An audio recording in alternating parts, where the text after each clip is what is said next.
আর কেন মন্ত্রীদের নিয়ে টানাটানি করছেন বলুন তো? শেষকালে দেখা যাবে আমার গলা কেটে যাবে, বাড়ি ফিরতে পারবো না। আচ্ছা বেশ বেশ, ওই গানটা দিয়ে শেষ করবো।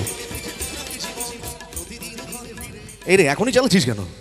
বেঁচে আছি তো এখনো। না, আমাদের দেশে দু ধরনের ডাক্তার আছেন। এক ধরনের ডাক্তার আছেন যারা মানুষের সেবায় নিজেদেরকে নিয়োজিত করেছেন, তাদের জন্য কোনো গান নেই, যেটা বললাম। আর এক ধরনের ডাক্তার আছেন যারা মানুষের রক্তচেষার সেবায় নিজেদেরকে নিয়োজিত করেছেন, নিজেদের জীবনকে। তাদের কাছে মুমূর্ষু রুগী নন। আপনারা দেখতেই পাচ্ছেন, আপনার কাছে টাকা নেই, আপনি কিন্তু ভালো জায়গায় গিয়ে চিকিৎসা পাবেন না, ভালো নার্সিংহোমে যেতে পারবেন না, যতই ইন্স্যুরেন্স থাকা যাই থাক না কেন। এ নিয়ে প্রচণ্ডভাবে কাগজে লেখালেখি হচ্ছে আমাদের সচেতনতা বৃদ্ধির জন্য। অনেকে মারাও গেছে এমনি করে। আমি সেই সমস্ত ডাক্তারদের জন্য, মানে যারা দ্বিতীয় দলে পড়ে, যারা রোগীকে রোগী হিসেবে দেখে না, তেমন কোনো ডাক্তার যদি এখানে থেকে থাকেন তো জানবেন আমি তাকেই পয়েন্ট করার জন্য এই গানটা শোনাচ্ছি। শোনাবো? ওই সমস্ত অসাধু ডাক্তারদের উদ্দেশ্যে আপনার আমার সাধারণ মানুষের একটা ছোট্ট কথা, একটা ছোট্ট বক্তব্য। সেটা কি? সেটা হচ্ছে, তুমি কত শত পাশ করে এসেছো বিলেতে ঘুরে মানুষের যন্ত্রণা ভোলাতে। ও ডাক্তার, ও ডাক্তার, ও ডাক্তার, ও ডাক্তার, তোমার MBBS নাকি FRCS বোধহয় A to Z ডিগ্রি ঝোলাতে। ও ডাক্তার, ও ডাক্তার, ও ডাক্তার, ও ডাক্তার। ডাক্তার মানে সে তো মানুষ নয়, ডাক্তার মানে সে তো মানুষ নয়, আমাদের কাছে সে তো ভগবান। কসাই আর ডাক্তার একই তো নয়, কিন্তু দুটোই আজ প্রফেশন।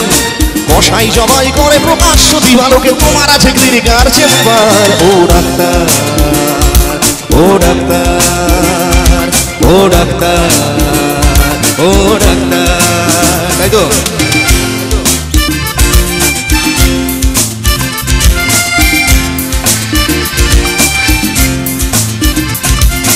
ডাক্তার চাইবেন রক্ত রিপোর্ট, ডাক্তার চাইবেন রক্ত রিপোর্ট, ক্লিনিকের সন্ধান তিনি দেবেন। 100 টাকা যদি ক্লিনিকের বিল হয়, অর্ধেক দালালি তিনি নেবেন।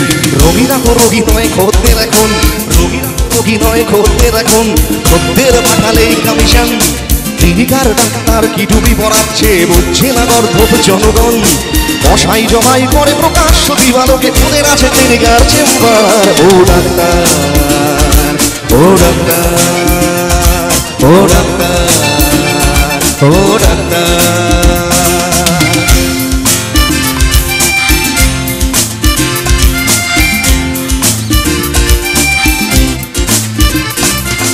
এবারে ওই সমস্ত ডাক্তারদের উদ্দেশ্যে আমাদের পরবর্তী বক্তব্য। বাঁচানোর হাতে, বাঁচানোর ক্ষমতা তো তোমারই হাতে, তুমি যদি পারো তবে কোথা যাই। অসহায় মানুষের তুমি তো সবকিছু করো, জোরে নিবেদন করেছি তাই বলে আপনার আমার সাধারণ মানুষের একটা ছোট্ট বক্তব্য ওদের কাছে পেশ করতে চাই।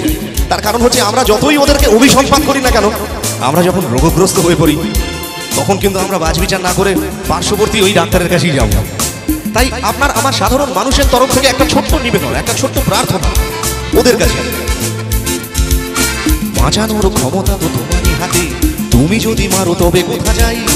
অসহায় মানুষের তুমি তো সবকিছু করো, জোরে নিবেদন করছি তাই। তোমার গৃহিণী যে গয়না পরেন, তোমার গৃহিণী যে গয়না পরেন, দেখেছো কি তাতে কত রক্ত?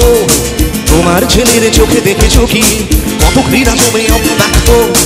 তোমারও অসুখ হবে তোমারই দেখানো পথে, যদি তোমাকেই দেখে কোনো ডাক্তার। ও ডাক্তার, ও ডাক্তার, ও ডাক্তার, ও ডাক্তার, তুমি কত শত পাশ করে এসেছো বিলেতে ঘুরে মানুষের যন্ত্রণা ভোলাতে। ও ডাক্তার, ও ডাক্তার, ও ডাক্তার, ও ডাক্তার, ও ডাক্তার, ও ডাক্তার, ও ডাক্তার।